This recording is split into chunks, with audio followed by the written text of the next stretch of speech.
ఆ పాట విప్లవాగ్ని రాజేసి అగ్నికణం. ఆ పాట కమ్మని జనపదాల పల్లెదనం. అది మట్టి వాసనలు పరిమళించే కలం. ఆయన అక్షరం విరజిమ్మేది సహజాత భావజాలం. అది పల్లె నుంచి పట్టుకొచ్చిన ప్రేమ. అందుకే అంత అందంగా ఉంటుంది ఆ అనుభూతుల సరంజామా. మే 16 సుద్దాల అశోక్ తేజ బర్త్డే.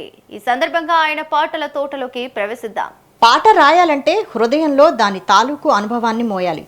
ఆ అనుభూతిలోనే తేలియాడాలి. అలా మోసిన భావాన్ని కాగితంపై వంపి అక్షరాలుగా నింపితే అది పాటగా రూపాంతరం చెందుతుంది. అది విరహమైన, శోకమైన, వేదమైన, రోదనైన శ్రోతల గుండెల్ని నేరుగా చేరుతుంది. సన్నివేశాన్ని అనుభవించాక, అనుభూతి చెందాక మాత్రమే సుద్దాల కలం కదులుతుంది. నిజానికి ఆయన రాసే అక్షరాలు అప్పటికప్పుడు పుట్టేవి కావు. జీవితంలో ఆయన ప్రోది చేసుకున్న అనుభవసారం అక్షరాలుగా మారతాయి. వాటిలో మట్టి వాసనలు చేరతాయి. పాట రాయాలంటే ఆయన మనసు పల్లెకి వెళ్లాల్సిందే. సుద్దాల హృదయం సంప్రదాయ సంగీత పరికరాల్లో నుంచి పుట్టిన సాగరం లాంటిది. ఆయన పాట ఒక్కసారి వింటే చాలు, గుండెలోనే ఉంటది. అది మానవత్వ పరిమళాలతో వచ్చిన వారసత్వ పాట కాబట్టే అందులో మట్టి వాసనలు రాబట్టే గుణముంది.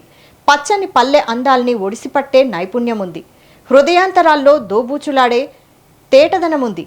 పచ్చిక బయళ్లలోంచి తరలివచ్చే చల్లగాలి చిలిపితనముంది.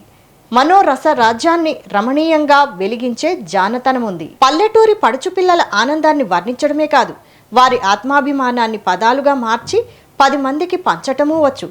వారిలోని అల్లరితనాన్ని వల్లమానిన ప్రేమతో పాట కట్టడమూ వచ్చు. అందుకే ఆ పాట అచ్చుగుద్దినట్టు పల్లెపాటలా ఉంటుంది.